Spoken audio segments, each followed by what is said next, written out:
Have you seen my shadow? I swear I left it around here somewhere last time I came to hear Wendy tell the story about Cinderella. Well, if you want, I can tell you a better story, if you've got time to spare. It's the story of Maude Adams, one of the first great celebrities of American theater. She brought Peter Pan to life for the first time on Broadway, and the author of the story himself, J.M. Barrie, always claimed he wrote the role for her specifically. She came from humble beginnings in Utah and always remained humble, though her stardom grew.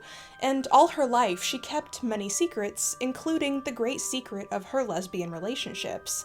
Maude was an incredibly interesting figure in Broadway history as well as queer history, but her reclusiveness meant that her name would slowly lose its fame in the years following her departure from the stage, much like friend of the channel J.C. Leyendecker. Both had longtime gay partners who they remained with until death. Both became near hermits after exhilarating lives of great fame in the 1900s to 1930s, and both died quietly. Very quietly, in the 1950s. But although Maude wasn't the very first Peter Pan, that honor goes to Nina Boucicault, who played him first in London in 1904, for generations, Maude was the person who would completely define and dominate the role in people's imaginations, and she helped to lend a distinctly queer undertone to the character that would only gain more and more power over the following decades. Come learn with me. By the way, you can get this beautiful art from Marlo Loon on Marlo's Patreon, the Mary Blackbird Society. I'm so excited to have done a collaboration with Marlo on this video, and it's absolutely beautiful. Every month they make some beautiful goods for their Patreon, like prints for example, and I highly recommend it. I'll put some links in the description below where you can find Marlo's work, as well as sign up for the Mary Blackbird Society, where in January you can get this print. So, keep an eye out for that. But first, let's hear a quick word from today's sponsor, Private Internet Access VPN. Much like how it's dangerous to try to fly without fairy dust, it's dangerous to browse the internet without a VPN.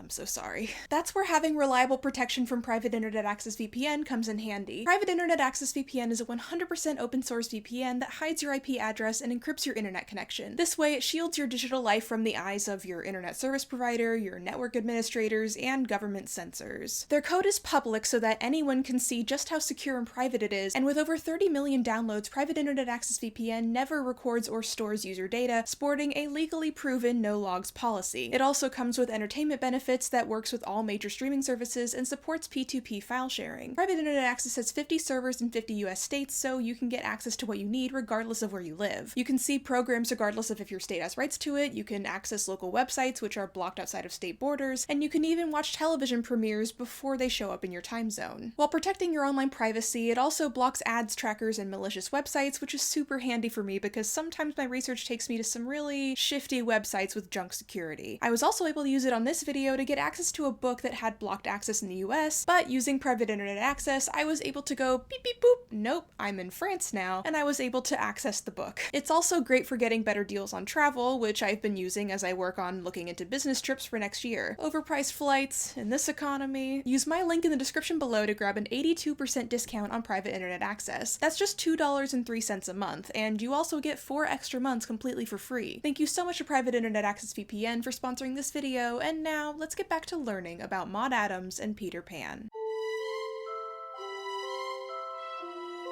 Maude Ewing Kiskaden was born on November 11, 1872 in Salt Lake City, Utah, to Annie Adams, an actress from a Mormon family, and James Kiskaden, a non-Mormon banker. On her mother's side, her heritage stretched directly back to the Mayflower, and her grandpa, Barnabas, was born in a place called Bastard Township. I don't know, just some fun facts for you, I guess. Maude's mother yearned to return to acting, and soon she did, and would often bring Maude with her. Maude loved being at the theater, seeing the beautiful costumes, the lights, the scenery. She even adjusted her sleep schedule to be more nocturnal so she could more easily go.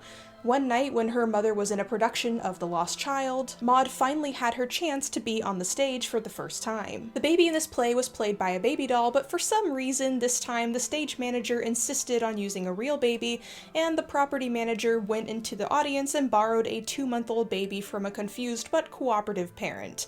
The baby was quiet through most of the play, but towards the end began to have a tantrum, obviously, and Annie Adams, thinking quickly, said, "Here, take Maudie." and little Maude Adams was taken on the scene. Though she was 9 months old and everybody could tell the difference, the comedy of it all made the audience scream with laughter, and loving the attention, baby Maude sat up, smiling and waving. From the very beginning, she was a star. Soon enough, Annie went to work in the stock company at Piper's Opera House in Virginia City, and then later at theaters in San Francisco, and Maude came with her. Annie recalled, "She would have made an almost perfect stage child. She slept more quietly in the daytime and seemed more bright and animated at night. She never cried at night, and during the time she was brought to the theater by her nurse, she was always the picture of wide-eyed wonderment." James, however, was not happy about his wife's passion for theater. He began drinking and lived separately at a nearby boarding house for a time. Despite this, he loved Maude very much, and when she insisted on joining the theater herself, he couldn't refuse. Maude did her best to prove to him that she was serious about acting and wouldn't make a fool of herself. But her dedication to a craft that took her traveling for long periods of time also meant that she didn't get to see her father very much at all, which was painful for both of them. Over time, Maude's rising stardom caused the rift in the family to grow wider, causing James to move in and out of boarding houses, and soon enough, Annie and Maude were invited to become permanent members of an acting company in Helena, Montana, with opportunities to visit New York. This was the opportunity of a lifetime, a real chance to escape the small-town West.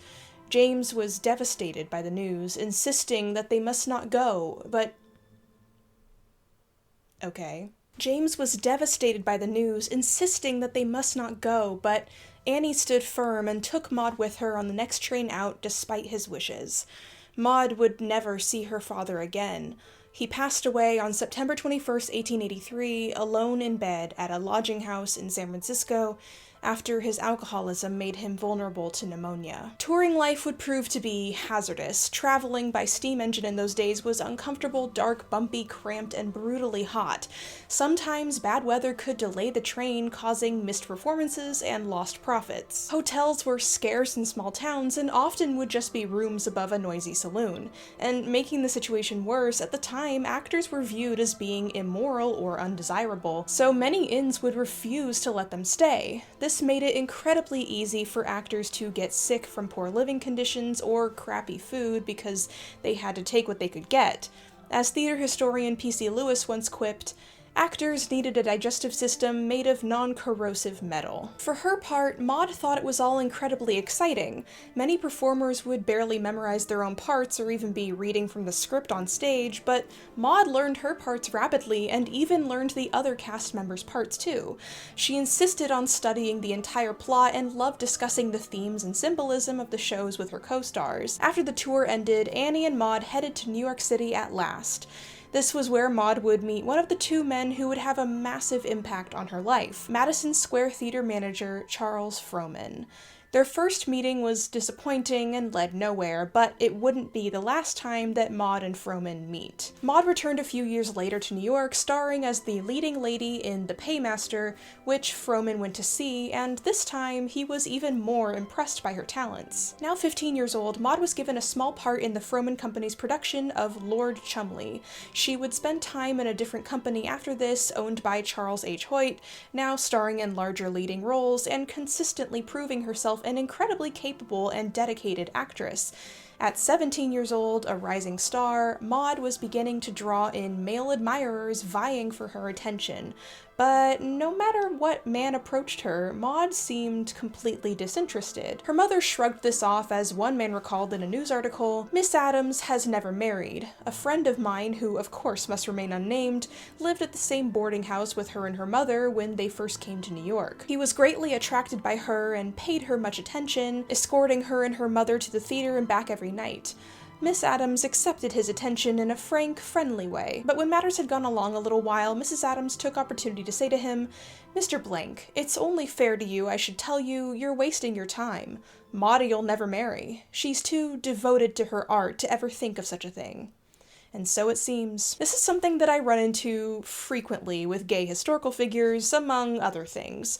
A lot of the time, people will say something about them like, oh, they aren't interested in marriage because their true love is their art or their work. Meanwhile, they've got like a special friend that they've lived with for 50 years or something. The other thing I run into so often at this point that it's a telltale sign of gayness is when a person's family or secret partner or secretary or somebody either decides to or is instructed to burn the person's personal papers after they die.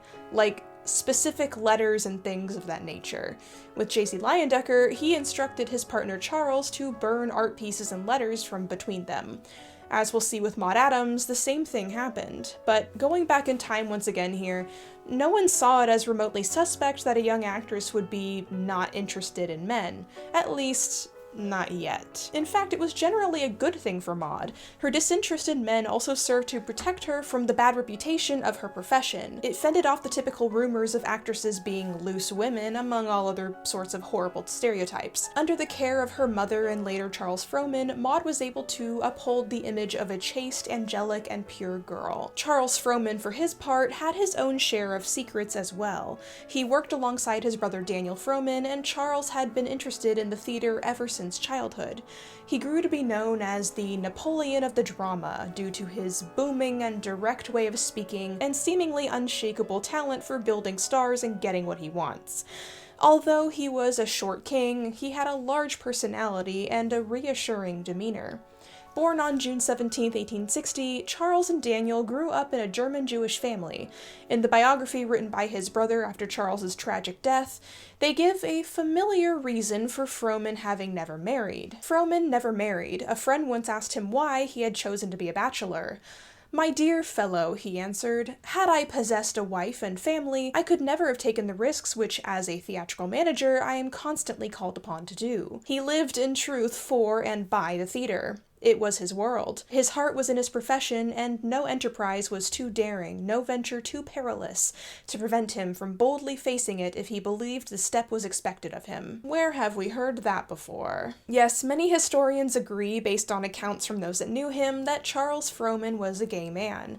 This makes his friendship with Maude Adams extremely interesting because, in a way, their relationship had all the function of a lavender marriage, except they weren't married, nor ever tried to act as though they were romantically linked. It's like lavender employment, I guess? Because throughout their friendship, Frohman protected Maude specifically by allowing the press to publish random fabricated rumors about her love life, connecting her to various men that she in reality couldn't have been more detached from. Reporters even launched rumors that Maude and Frohman were secretly married, or were lovers. And both of them never really shut these rumors down too harshly because having the public assume that you're straight, no matter with who, is safer than them starting to wonder why you're really not settling down and taking a harder look at what your actual love life is like. But beyond that, Frohman wasn't just using Maude as a tool.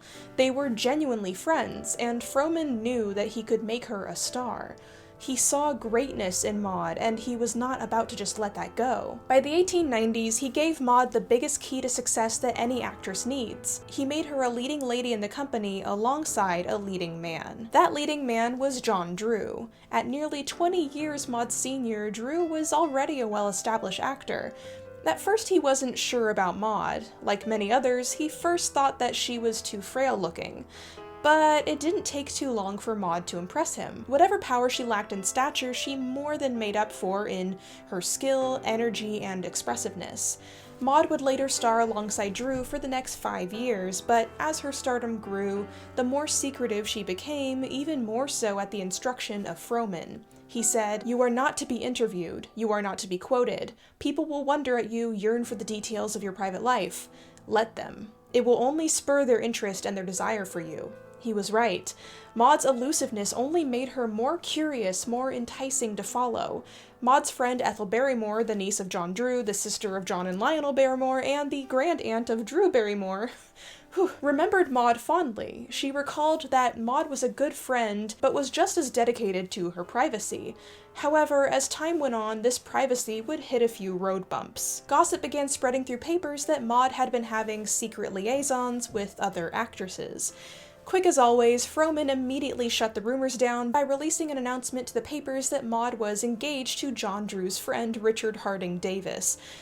For obvious reasons, this cover-up fizzled out after a while. After all this went down, Maude's mother made a big oopsie and went and eloped with a man that she'd only known for 6 weeks.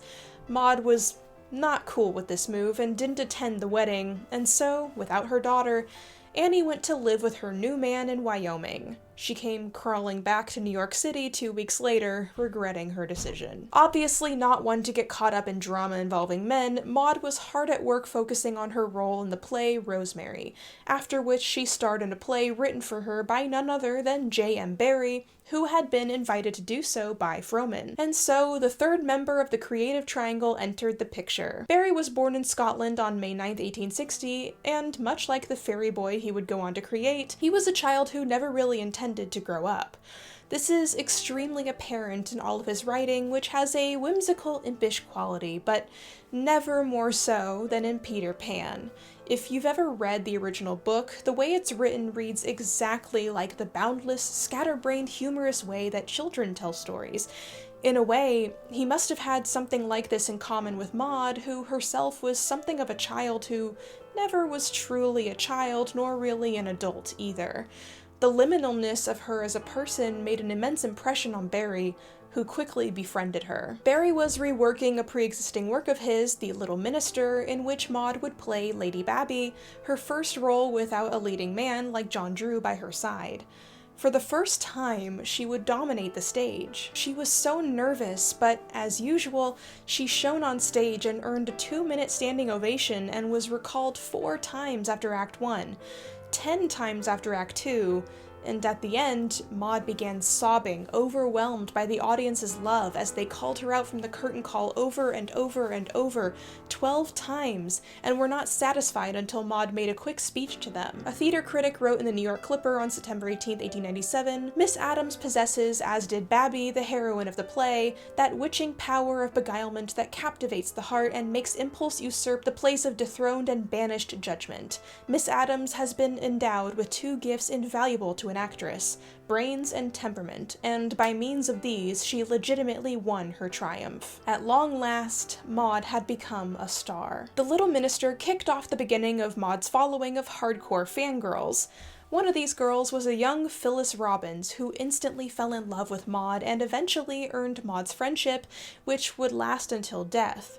Over time, Maude would become an almost mystical figure for women, harnessing a ravenous following of stans. The press picked up on it, running headlines such as, "Actress worship reaches its highest point in the mad way women worship Maude Adams," or "Maude Adams returns to stage and all feminine New York goes crazy over her." Hordes of women would rush to the stage door after her shows for just a chance to see her. It was common to see women in her audience crying at the very sight of her. The press was obsessed with this conundrum. Why do women love Maude Adams so much? Why does she have this mystical magnetism for the ladies? Wow, it is such a mystery. I wonder what it could possibly be. Surely it's not lesbianism. Maude continued successful runs in many other plays, such as Juliet and Romeo and Juliet, one instance of which she almost played Juliet alongside Sarah Bernhardt as Romeo, but it never happened, and later as the Duke of Rheinstadt in Les Lions, and she really began raking in the cash, which she used to buy her estate in Lake Ronkonkoma, Long Island, and her cottage in Tannersville, New York, up in the Catskills. She also kept an apartment on 41st Street in Manhattan, which she allowed young actresses and other women in need to stay in if they had nowhere else to go, often giving them money as well. Her Long Island property, which she called Sandygarth, was a farm home to 5 dogs, pigs, chickens, cows, 12 horses, Shetland ponies, and a massive vegetable garden that farmed produce for the residents of Ronkonkoma. Her private getaways were essential to her mental health, as would prove absolutely necessary when her performances in Les Lions drove her to have a nervous breakdown. Although audiences adored her as always, the theater critics were brutally hard on her and she couldn't help but internalize the pressure. After the show's run ended, Maude disappeared into Calais under the name M.A. Cascaden. She went to stay at a convent run by the Sisters of St. Augustine called La Maison de Retraite. After 3 months of quiet recovery, meditation, and self-reflection, Maude was finally well enough to return again to New York to perform in Barrie's new play, Quality Street. But The recovery didn't last long, as in his eagerness to bring her back up to speed, Frohman scheduled her on an extremely fast-paced and stressful tour that drove her to a second nervous breakdown. Maude wrote to Phyllis Robbins, "The long seasons of The Little Minister, L'Aiglon, and Quality Street had taken a rather heavy toll. Even at the beginning of the third year of The Minister, I had wanted a holiday. It had not seemed possible to give the play another year and endure the fatigue of traveling. And then insomnia set in, no sleep at night and catnaps in the day. But it was plain that to stop would be unfair to the managers who had been waiting 2 years for the play. They could not be expected to have confidence in me if I did not keep my engagements. So more of each day was given to rest. I had never bothered much about strength because I was not supposed to have any, but whatever it was, it gave out." In April of 1903, Maude traveled to Egypt for a tour accompanied by a maid named Mary Gorman and another woman named Miss Ray Rockman. The ladies had an absolutely banger trip, after which Maude finally returned home 2 months later and at last returned to the stage. Her first performance back ended with 48 curtain calls, and Maude was overwhelmed by the love shown to her. "Maudie is back and better than ever, baby." Amy Leslie wrote in the Chicago Daily News, "Her talent is undeniable, though pale and ethereal, her personality unavoidably endowed with a kind of perpetual youth, which lies feverishly on the surface of fragile constitutions, and her temperament glows and throbs and scintillates in a spring-like attractiveness." Despite a brief scare with her health requiring an emergency appendectomy, Maude remained steadfast with her career. And it's a good thing she recovered too, because she regained her strength just in time to take on the role that would define her career. J.M. Barrie was working on a new play called Peter Pan. Peter Pan was a story that formed over time from a number of different influences in Barrie's life. For one thing, Barrie loved children and always wanted to have his own, but he was never able to for reasons we'll examine later. But he did spend a lot of time entertaining the 3 children of his friend Sylvia Llewellyn Davis, and those children will become the blueprint for the darling children in Peter Pan. Hello, I actually didn't want to have to address this in the video, but I'm already getting comments about it, so therefore I know that the comment section on this video is also going to talk about it, and that is the accusation that J.M. Barrie was a pedophile. Now, here's the thing. We have absolutely no evidence that J.M. Barrie was sexually attracted to children, and even less so that he assaulted any of the Davies boys. In fact, one of the Davies boys lived with him for many, many years and was very, very staunchly adamant about the fact that he believed Barrie was completely innocent of those rumors. And in fact, most people in Barrie's life believed that he was most likely impotent. So, another part of the rumors also goes back to the fact that one of the Davies boys unfortunately committed suicide. That is also not evidence. Here's the problem with rumors like this going around about historical figures that are long, long dead. I mean, Barrie has been dead for almost 100 years now. I mean, he died in the 30s. We have absolutely no way of saying 100% for certain that he wasn't, like obviously because there were no victims who came forward, but there is actually, in fact, more evidence against that rumor. So, therefore, I don't feel like it's useful to entertain it just because it's a rumor that has gone around a lot. Here's a thing I've learned in all of my years of doing historical research.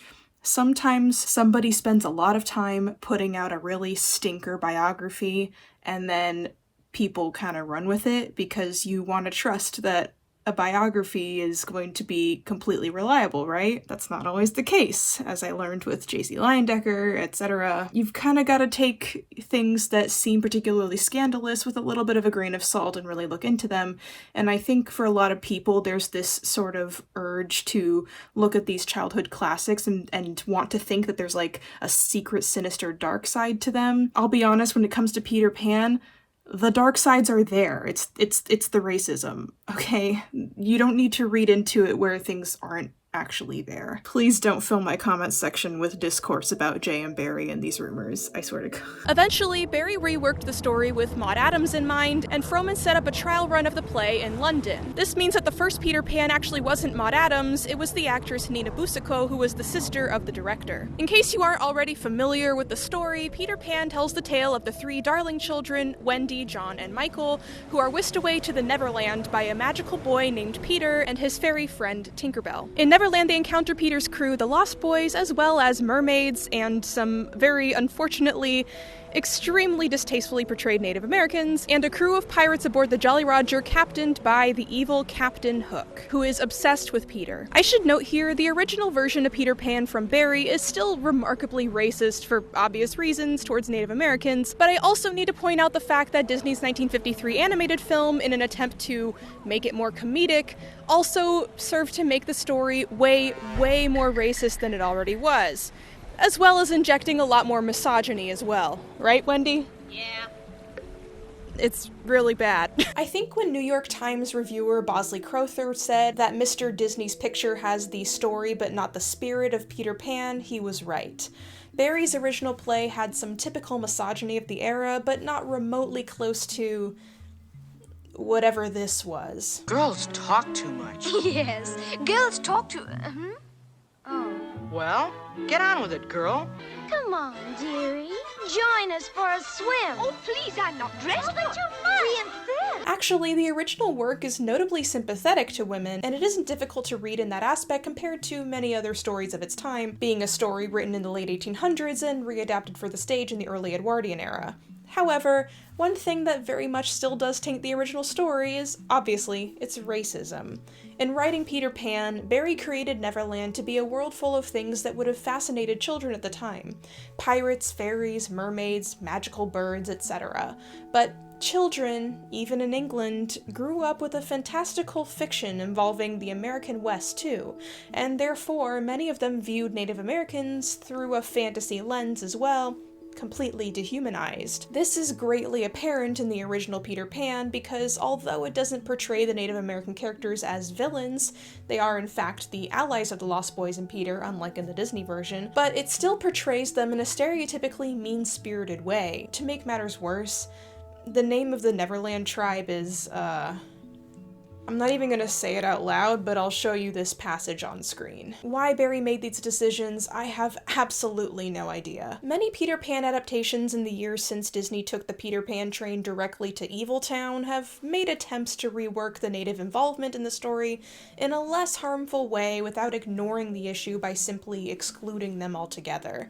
For one example, Peter Pan 2003 had Tiger Lily played by a native actress who was also able to speak her native language in the film.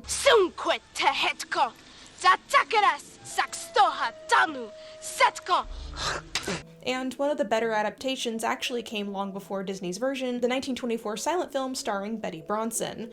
Although when I say better adaptation, that is a very low bar given how awful it could get. In this version, Tiger Lily was played by love of my life, Anna May Wong, who often got shuttled into various mismatched exotic roles because at the time Hollywood was like, a character of color? I don't know, throw whatever actor in there. Who cares? So you not only had white actors playing non-white characters, but basically any actor of color could be shoved into any non-white role regardless of background because Hollywood figured nobody would tell the difference or even care. So it's kind of tough to watch the film and seeing Anna May Wong, and I start whooping and hollering like it's the Super Bowl, and then I remember who she's supposed to be playing, and I'm like, ugh. Hi, I'm here in San Pedro. So when they filmed the pirate ship scenes, the pirate ship would have been right out there somewhere. Meanwhile, most of the beach scenes were filmed on Santa Cruz Island, which is somewhere in that direction. Most of the beach scenes filmed on Santa Cruz Island were actually filmed kind of around the Pelican Bay or the Painted Cave area. I looked at it on Google Maps. Lord even knows how they got the actors on there, especially all the diving girls who were wearing the mermaid tails, but you know, it's the silent film era and you gotta do what you gotta do. Now, if any of these streets look familiar to you, it's because they probably do. A lot of Disney Channel original movies from the 90s and early 2000s were actually filmed here in San Pedro, because San Pedro is a favorite filming location of Hollywood and still is today. You've seen San Pedro in DCOMs such as Brink and The 13th Year, among many others. In fact, San Pedro was such a favorite filming location of Hollywood in the silent era, many movie stars had permanent bungalows down here, like for instance Mary Pickford, and her dressing room bungalow still exists today. As for Disney though, the Peter Pan related war crimes didn't end with the film. Child actor Bobby Driscoll, who voiced Peter and acted as his animation model, was treated horribly by the Disney Corporation after Peter Pan when he began going through puberty. He was dropped and unable to get more roles due to his association with Disney, and he ended up becoming addicted to heroin. After a short stint being involved with Andy Warhol's crew of artists in Greenwich Village, Bobby Driscoll disappeared. His body was found alone in a tenement and unidentified, buried in a pauper's grave until he was finally identified years later. All this to say, Peter Pan has some very obvious horrible things associated with it, and it's impossible to separate these things from the story. It is what it is. But let's go back before all this to when Peter was brand new. Back to when Maude Adams learned to become Peter. While studying for the role at her home in the Catskills, Maude befriended a couple named John and Elizabeth Alexander, who would be the ones who designed her iconic costume, which I've recreated and am wearing right now. The play opened first in Washington, D.C. to a questionable reception. That audience wasn't really sure what to make of it. But then as performances went on, Maude introduced a critical aspect of the show that seemed to finally make it click with the audience. "Oh no! Tink, what's wrong? Her light is growing faint, and if it goes out, that means she's dead. What's that, Tink? Her voice is so low I can scarcely hear what she's saying. She says she could get well if YouTube viewers believed in fairies. Do you believe in fairies? Say quick that you believe. If you believe, clap your hands."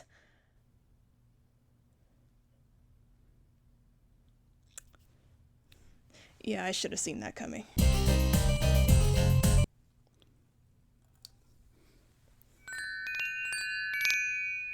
Yeah, she's fine. Where were we? Oh yeah. Maude came up with the idea to include the audience in the scene where Tinkerbell is about to die. Tinkerbell was played by a bell sound effect and a light being projected across a stage by a crew member named Morris Gottlieb, holding a mirror against a spotlight. At first, Maude was terrified, convinced that the audience wouldn't respond to her plea, or worse, say no. But when she rose and asked the question, "Do you believe in fairies?" the entire house cried out, "Yes!" And so, Tinkerbell was saved. Side note, hilarious fun fact, but on the cast list, Tinkerbell was listed as being played by someone named Jane Wren, so that there'd be some sort of mystique for the audience. Jane Wren, in fact, didn't exist, but it was enough to fool the UK tax inspector who sent Jane a legal demand regarding tax evasion. Unfortunately, the real crew member behind Tink wasn't so magical. He became obsessed with Maude, convinced that she was in love with him, and sending him secret love signals from the stage. He wrote her love letters that she was constantly having to throw away, and after he refused to give up, he was fired. Eventually, he persisted in following her so much he needed to be taken to a psychiatric hospital. But even still, Maude performed as if nothing was wrong, and so Peter Pan became immensely popular, both among adults and children. And Maude's performance as Peter felt so real that children began getting seriously injured from jumping off of high surfaces at home because she had made them believe that it was truly possible to fly just by thinking happy thoughts. So, Barrie had to add in the little bit about fairy dust being necessary to fly after the fact. The play became a huge trend for group nights out, so much so that Maude began donating tickets to children's hospitals and orphanages, and the Peter Pan hat and collar became staples of children's fashion. Maude received hundreds of fan letters from children begging her to teach them how to fly or send them some fairy dust. As the show grew, so too did Maude's circle of friends. The famously and scandalously sapphic Mercedes de Acosta, whose list of exes included basically every famous woman of the time ever, began to frequent the Peter Pan shows and hung out backstage with Maude in New York. We don't know for certain if they actually had anything going on, but it was enough to get the press talking, and Charles Frohman began panicking. He endeavored to find Maude a secretary to help protect her and her image. That secretary would be Louise Boynton, the daughter of a Massachusetts lumber merchant who had notably started a newspaper with her sister, and Louise began working with Maude in 1905. As Phyllis Robbins recalled, she dedicated herself to Maude and won her lifelong love. And it's true. Louise and Maude would fall in love and become domestic partners, staying together until Louise's death almost 50 years later. Before Louise, Maude had been in a long-term relationship with the actress Lily Florence Rogers, who had tragically passed away in 1901 of kidney failure. Maude and Lily had met during the production of The Masked Ball in 1898, in which Maude played Suzanne and Lily played Rose. Lily lived with Maude until she died, and she was buried on Maude's own family plot. Whether or not this has anything to do with her string of nervous breakdowns is unclear, but the timing does line up. In any case, Louise proved to be extremely beneficial for Maude's health and her reputation in the eyes of the media. For gay people in this era, your partner being your secretary is the safest cover-up you could hope for. I think it's hard to properly convey just how immensely popular this play was and how obsessed with Maude that people became. I guess it could be compared to, like, Hamilton, maybe? No. See, it's really hard to make a one-to-one comparison. Just understand that the show was crazy popular and had a comparatively bombastic ending to its run with Maude. Of course, all shows must end. The last performance of Frohman's Peter Pan was on January 4th, 1908 at the Empire Theatre. Champagne was served in the lobby and the programs were autographed. After the curtain call, Maude played a tune on Peter's pipe and skipped off stage, much in the spirit of Peter himself. Little did she know just how long Peter would outlive her. Peter's legacy as a character associated with queerness extends far beyond just the fact that Maude Adams was a lesbian and the obvious gender weirdness of a woman playing men's roles, because for one point, Maude wasn't the only sapphic woman to play Peter. When Peter Pan was revived on Broadway in 1928, he was played by Eva Le Gallienne, another lesbian actress who had her own fling with the infamous Mercedes de Acosta, who honestly appears basically everywhere in this time period. Eva has also been linked romantically to Tallulah Bankhead, Greta Garbo, and Beatrice Lillie.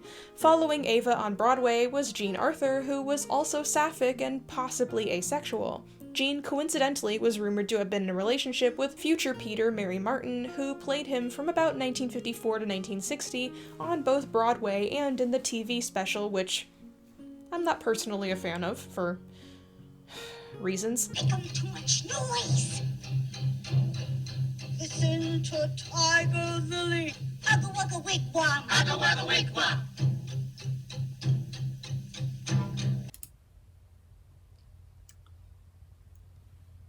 In stepping out, Bob Fosse dubbed Mary Martin Broadway's biggest closet king and said that everyone thought that lovely little Mary was Miss Femme, and she was, except next to her gay husband.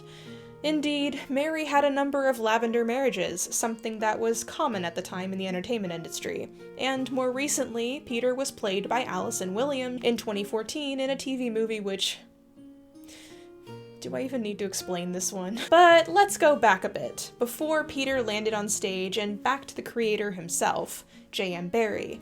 Barrie was married, of course, but the situation was a strange one. He was never able to consummate the marriage, apparently, and he felt completely incapable of sleeping with his wife, despite both of their desperate wishes to have children. He was so unable to learn how to make his marriage work that he and his wife eventually divorced. Peter Pan as a work offered Barrie opportunities to explore a number of tough issues in his life, mainly that it was a chance for him to entertain the children in his life that he cherished and connect with the child inside himself that never grew up. But Peter Pan is also notably Barrie's own exploration of turn-of-the-century issues with masculinity.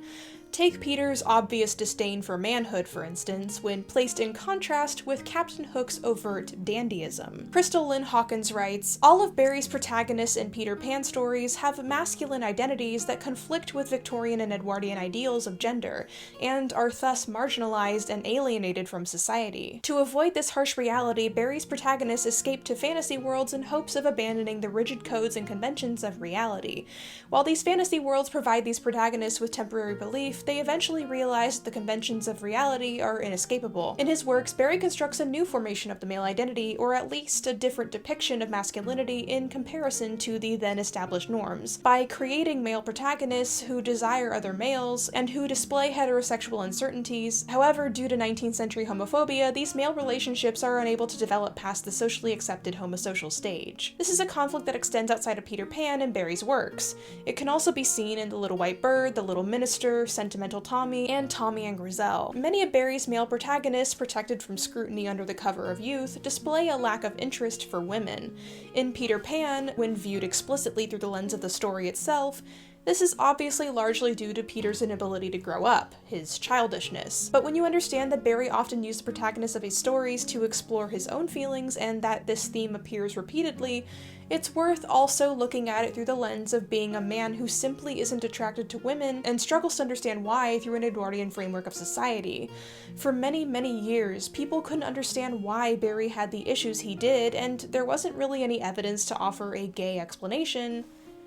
Until 2020, when lecturer Dr. Michael Shaw discovered Barrie's missing letters to Robert Louis Stevenson, buried deep in the Yale University Library. The letters are believed lost to everyone, including Barrie himself, although they were cataloged in the library archives. When Shaw found the box of letters, he initially assumed that they'd already been published and he just didn't know. But then he tried to buy a book of the letters, found nothing, and realized he'd found something very, very important. In those letters, the affection between Barrie and Stevenson becomes even more apparent than it already was, as Stevenson's side of their correspondence had already been published after his death in the 1890s. Barrie's letters contain many passages that make it very clear how he felt. He wrote, "To be blunt, I have discovered and have suspected for some time that I love you, and if you had been a woman..." He never finishes the sentence, but it's pretty clear. After Stevenson's death, Barrie tried to keep their relationship alive by merging their respective fantasy worlds, placing Peter Pan in essentially the same universe as Treasure Island. In his book Peter and Wendy, Barrie refers to Captain Flint and Long John Silver from Treasure Island.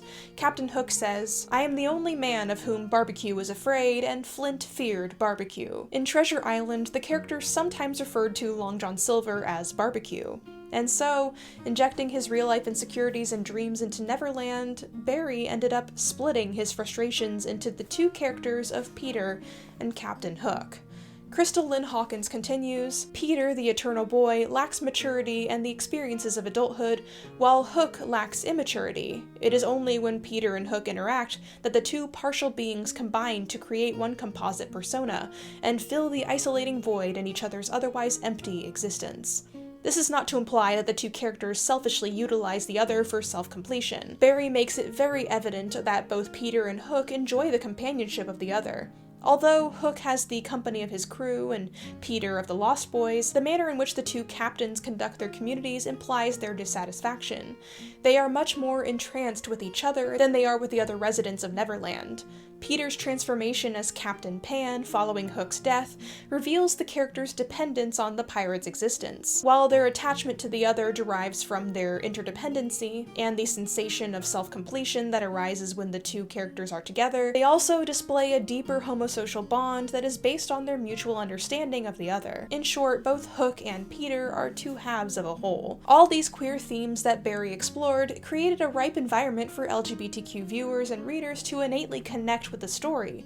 This was certainly my experience as a kid. I was never interested in the Disney adaptation because the racist scenes disturbed me and Peter seemed like a sexist jackass. All understandable reasons why my mom was never keen on letting me watch it as a kid either, but the one adaptation I couldn't get enough of was Peter Pan 2003.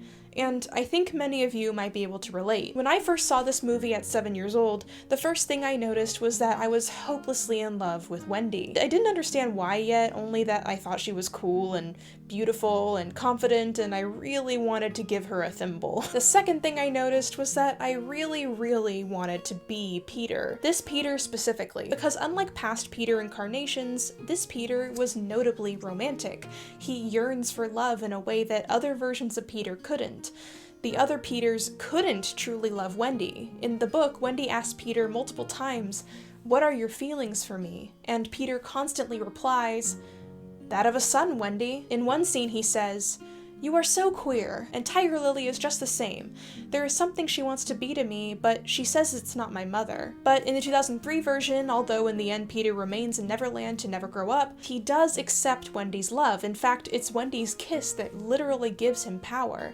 This scene, along with the fairy dance scene, made an enormous impact on me as a kid. I wanted to be Peter not just because he's brave and cool and has fun, but also for explicitly gender reasons.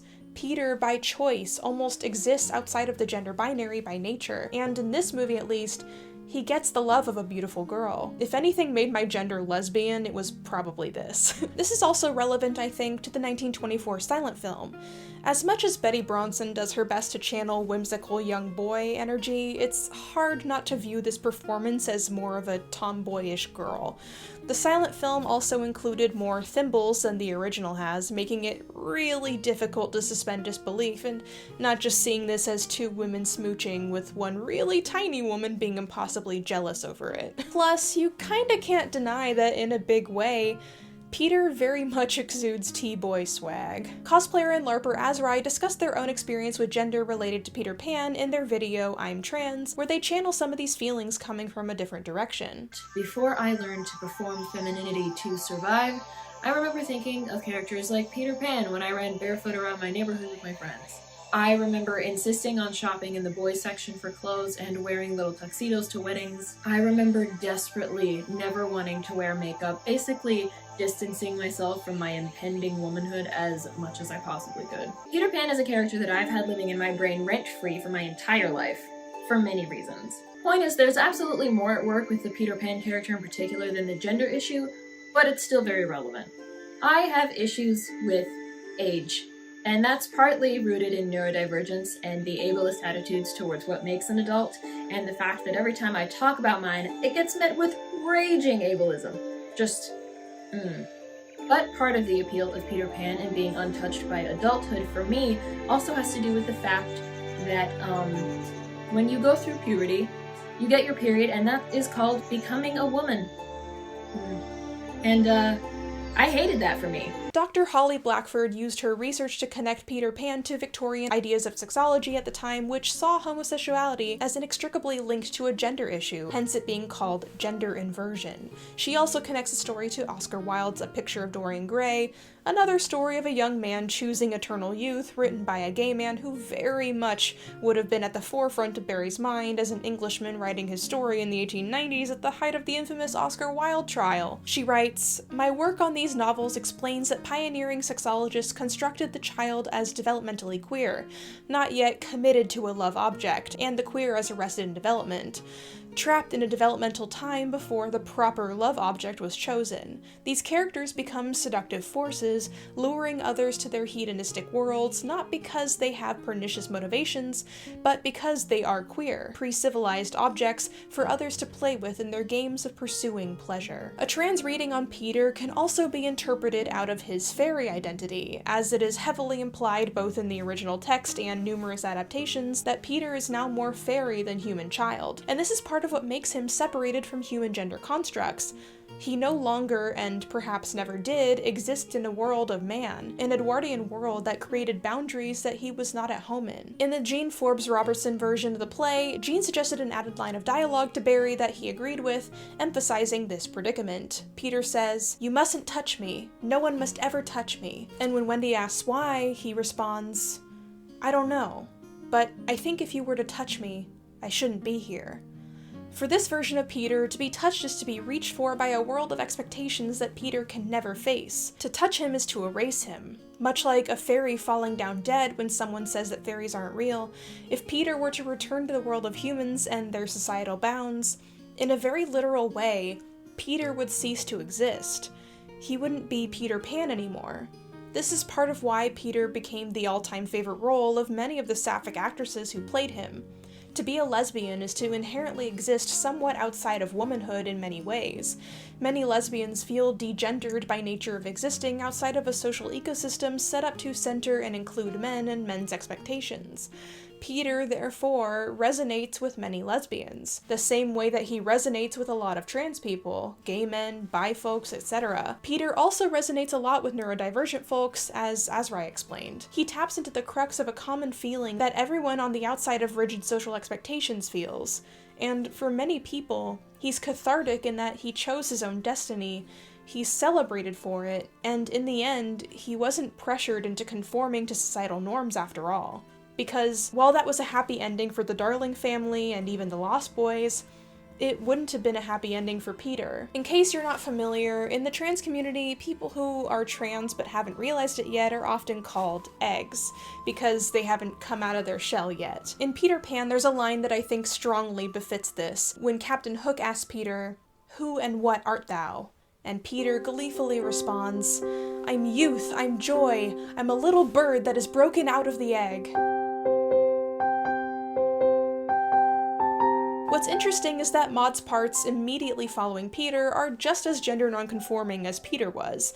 She played Chicot in The Jester, a show in which she really started to flex her skills in stage lighting to design the look of the production itself. This caused a lot of criticism from the press, which was concerned that Maude may be shirking her womanhood by taking on so many male roles. But Maude refused to budge, insisting that she takes roles that expand her artistic abilities and that no critics will influence the decisions she makes. To further prove her point, she went on to portray Joan of Arc and, later, a literal rooster in Chanticleer. By this point, she was now the wealthiest actress in the US, with an income of almost $200,000 a year, which is over $8 million in today's money. She actually did take on another tour of Peter Pan, trying to hit up smaller cities this time. But when the play reached Boston, her health gave out once more. Maude, in her fragile build and teetering health despite her dedication and ambition, was never really a healthy woman. She tried to continue on, but Phyllis and Louise begged her to admit defeat. She compromised by taking it a little bit easier for the next several months, while continuing to work. By 1915, World War I had already begun and the world was in a tense atmosphere. Despite the current events, Charles Frohman decided that he must sail to England to produce one of Barrie's new plays and handle his war-addled theater business, but at the last minute, he decided to put off the trip because D.W. Griffith's god-awful film Birth of a Nation just dropped and was drawing massive audiences, so much so that stage theater attendance was waning. Frohman determined he needed to stay behind to keep an eye on his business at home, and he finally did set off for London on May 1st, aboard the Lusitania. He would never make it to London. On May 7th, 1915, a German U-boat torpedoed the Lusitania and it sank. Charles Frohman stood on the deck and handed his life vest to a woman named Rita Jolivet, saying, "Why fear death? It is the most beautiful adventure that life gives us." No doubt a solemn reference to the famous line from Peter Pan, "To die would be an awfully big adventure." And so, Charles Frohman was dead. When Maude found out via telegram the next day, she was absolutely devastated and broke down in a fit of tears and screams, but still had to go on stage and perform. To make the situation worse, in the same 3-month span, Maude's production assistant Alan Fawcett and her dear friend and designer John Alexander both passed away. In a noble attempt at grieving, Maude and Louise decided to go to Canada for some time alone, but then, suddenly, Maude insisted on returning to work, which greatly concerned Louise and Phyllis. Everyone in Maude's life could tell that something was off. She was acting different. She insisted on long rehearsals, obsessed with perfection. The actress Ruth Gordon recalled, "After the play opened, she never came on stage until just before her entrance. Then she came out of her dressing room, preceded by one stage manager and followed by another. Nobody ever thought of speaking to her on the way to the stage or between the scenes." It was eerie because Maude had always been known as one of the kindest people in theater. She always remembered to throw cast parties, buying people gifts, and was famous for her charity. To rub salt in the wound, later that year, Maude's grandmother passed away too. And then, a few months later, a message came from Salt Lake City that Maude's mother was ill and about to die. Annie Adams passed away on March 17, 1916, and Maude receded further and further into herself and her pain. As the war drew on, Maude became weaker and more depressed. She asked Louise to find her a retreat she could recover in, but it was difficult because at the time, most retreats like what she was looking for were convents, and those typically refused to accept actresses or wouldn't accept Maude because she wasn't Catholic. Finally, Louise found one that said yes. The Sisters of the Cenacle in New York. The Cenacle sisters were immediately welcoming to both Maude and Louise, and so Maude would stay with them on and off for the next 2 years. Their acceptance and caring made a massive impression on her, and she would later donate her property in Long Island to them, as well as her property in the Catskills. They used the Long Island property as a retreat until the summer of 2020, when it was sold to the Diocese of Rockville Center, and I reached out to the Senecal Sisters for more info on how the property is being used, and they informed me that the diocese is using it as a retirement home for their priests. So then I reached out to the diocese itself to ask how the Maude Adams house is being used, whether or not it's still open to visitors, and if there's plans to make changes to the Maude Adams house itself. Unfortunately, they never replied to me. Maybe they're still too busy dealing with the whole predatory priest controversy. Anyway, after Maude emerged from her isolation, she realized just how much she yearned to follow her interest in stage lighting, so she got in contact with the head of General Electric Labs and discussed her ideas. The head, Willis Whitney, was so inspired by her that he immediately got her own office at GE. Maude and Louise moved to Schenectady, New York, I hope I'm pronouncing that right, to go head-on into the lighting project. The engineers at GE were shocked at how useful Maude's ideas and suggestions were with her complete lack of engineering training. Although Maude was staunchly opposed to being in movies, she was really interested in how her expertise could apply to making movies. She worked very hard to produce a tungsten lamp for film and stage, exerting herself so much that Louise confided in Phyllis that she was worried about Maude, but at long last, Maude and the GE team successfully finished creating a new light bulb. At the time, it was the world's biggest incandescent bulb, at 18.5 by 12 inches large. The light required 30,000 watts of electricity and gave off a powerful 60,000 candle power of light. GE wrote up an agreement between themselves, Kodak, and Maude to build a motion picture lab that would produce films directed by Maude, but despite GE's insistence, and despite the fact that it would have made her a ton of money, Maude refused to sign. She stood by her reasoning that she was only passionate about the stage and she didn't need the money or stress. Out of frustration, it's suspected that most of GE's papers regarding Maude's involvement in her invention were destroyed. For years, she was scarcely mentioned in their museum and archives. In 1926, Maude published an autobiography in the Ladies' Home Journal titled "The One I Knew Least of All," written in the third person. In it, she admitted that she had harbored a mild dislike and a fear of children until she played in Peter Pan. As a child, she was mostly surrounded by adults, so childhood was a foreign concept to her. It was in becoming Peter, the boy who never grew up, that helped her reconnect with that lost childhood. And that lost childhood, consumed by new roles, always being a different person, had given Maude an identity crisis that she had spent years trying to crawl out of. In her autobiography, she wrote, "It is one of the many blessings of life in the theater that we are delightfully busy being someone else, and need have scarcely an inkling of ourselves. That doubtful pleasure can always be deferred. And what a mercy! If we really knew ourselves, how could we endure it? To make one's own acquaintance is difficult enough under ordinary circumstances, but if life is begun pretending to be Ava, the youthful heroine of Uncle Tom's Cabin, or little Paul in the Octoroon, or this or that other little boy or girl, it becomes increasingly difficult to separate whom from which. Our self becomes more and more indistinct and nebulous, much more visionary than the very real children all written out in black and white, that we spend conscious hours in learning. They are real children, not at all intangible like the wispy thing inside us which is always asking questions that never seem to be answered." Following this publication, Maude promptly dropped off the face of the earth. She had always been, as Ethel Barrymore called her, the original I want to be alone woman. But this was a new level. She didn't respond to letters, she hardly saw anyone or went anywhere. Maude Adams, although not forgotten, had made herself invisible. She appeared on stage briefly in New York, but even that made it clear that her anxieties about returning to theater were overwhelming. Until one day in 1938, the unthinkable happened. Maude Adams appeared on camera. Cosmic test 106.3. What? Hey. It's lonely at night, isn't it? Yes. I suppose that's because we can't see the houses and the people working in the fields. I don't like to see night come. Do you? Well, I don't think I've ever noticed. You're so young. When you're old, night always comes too soon. By this point, Maude had taken on a teaching position at Stevens College in Missouri as a drama professor. David O. Selznick, a persistent director and, thank God, an avid archivist of his own materials, sent Maude a script offering her a role in his film The Young and Heart, playing a rich dowager alongside Janet Gaynor, Paulette Goddard, and Douglas Fairbanks Jr. One day, again on the teletype, was Find Maude Adams. K. Brown, Selznick's story I wanted editor. For The Young and Heart. And I thought to myself, find Maude Adams, you know. Maude Adams has been, I suppose, in retirement for 25 years.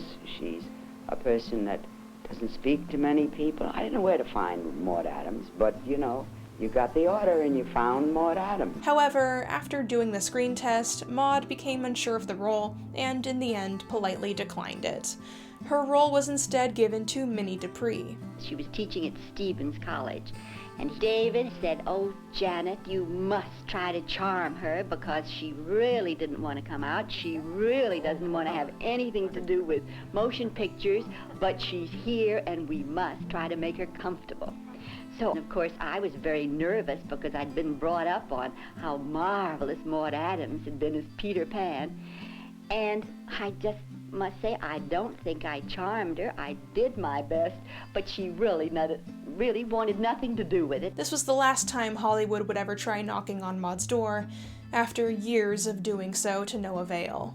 But this was just fine with Maude, who was perfectly happy being a teacher at Stevens, and actually returned to her job even more exhilarated than before.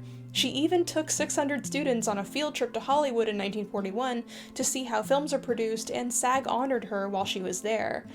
No hard feelings. When George Kent, a writer for Independent Woman magazine, asked Maude jokingly if she still believed in fairies, she responded, "I think there are still fairies and that they will save us. An ideal to live and fight for, that is a fairy. Recognition of our limitations is another. When we are young, we all start out to do big things. We are certain we can make the sun rise.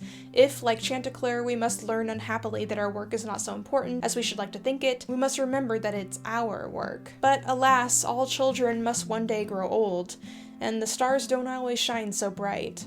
In 1943, Maude caught a respiratory illness that forced her to retire back to the Catskills. Louise was in poor condition as well. She was 6 years older than Maude, after all. After several years of back and forth between Stevens and the Catskills, finally Maude had to give up in 1950. Life became quiet until March 3, 1951, when Louise Boynton passed away of a heart attack. Phyllis recalled, "Miss Boynton had gone to her room a little earlier than usual, saying that she was tired and would lie down, and carrying with her as usual a glass of milk and some graham crackers. When Maude went in an hour later to see whether she was all right, she found that she had died." Louise left everything she had in her will to Maude and was buried at the Schanke Cemetery in the Lake Ronkonkoma estate. And now, too weak to be alone, Maude moved into a cottage with a housekeeper named Margaret McKenna in Tannersville, New York, and donated her remaining property in the Catskills to the Schanke too. The property is now for sale, by the way, and it's beautiful to see the inside and how much Maude Adams memorabilia is still there, how much of her is still preserved in the home. It makes me really happy. I sincerely hope that whoever buys it doesn't try to change anything and doesn't make it some ugly HGTV shit. On July 17, 1953, Maude's health plummeted. She held on for several hours while being treated by a doctor, but it was no use. She muttered, "Mrs. McKenna, I don't feel good," and then, quietly, she passed away at 80 years old. She was buried next to Louise, sharing the same headstone. Her private correspondence with Louise was burned. Alexander Woollcott wrote in his 1931 critique of The Merchant of Venice, one of Maude's final performances, "Sitting as one unresisting spectator in the largest audience I have seen in any theater in many a season, I found myself yielding to a spell of a music familiar, dear, and ineffably touching. It was the music of a speaking voice I had not heard in years nor ever thought to hear once more. It was the voice, unchanged and changeless, of Maude Adams, and the sound of it filled me with an almost intolerable nostalgia for a day that is not now and never can be again." After so many years, Maude never lost her ability to bewitch an audience. For many decades, Peter Pan meant Maude Adams to most people. While that is no longer true as he's been overtaken by the corporate machine, at least to me, Peter Pan still does mean Maude Adams. After all, without her, we may never have had him in the way that we know him in the first place. But Maude's legacy, I think, needs to extend beyond Peter, too. After all, she was many other things outside of him. She was a lesbian icon who had a woman's cult following that the press could never quite understand. She was a kind-hearted philanthropist. She was a brilliant inventor, and she was a beloved teacher. And I think it's about time that we took a peek behind the curtain and gave her her overdue flowers. I think part of the reason Maude captured my imagination for so many years is because I see a lot of myself in her. Not just the lesbian thing, but also in her struggles. She had poor health, but immense ambition, and didn't know when to stop. In the end, she never let herself get down for too long, and that's really inspiring to me. After her death, for a long time, Maude was remembered largely for her beauty, after she was used as the inspiration for the love interest in the story Somewhere in Time, which never sat right with me, because it always honestly felt like a continuation of the men in her time constantly believing they were owed a piece of her simply because they found her beautiful and charming. Maude was a person of many facets, many of which we never got to see because she was so private, and I'm glad for that. It protected her in a time when she needed it, and that's more important than anything else. I just hope that in the end she finally felt a little proud. After all, not just anybody can make an audience of adults believe in fairies, even just for one night. Thank you for learning with me about the late great Maude Adams. Don't forget to sign up for the Mary Blackbird Society, link in the description below, so that next month you can get this print by Marlo Loon. I'd better be heading back to Neverland now to tell the Lost Boys what happened to Cinderella. Figures, she lived happily ever after. But you should come visit me sometime, you know? All you need is a little fairy dust, think happy thoughts, and head for the second star to the right, and straight on till morning. But until then, wash thy hands, wear thy mask, and remember to take your medicine.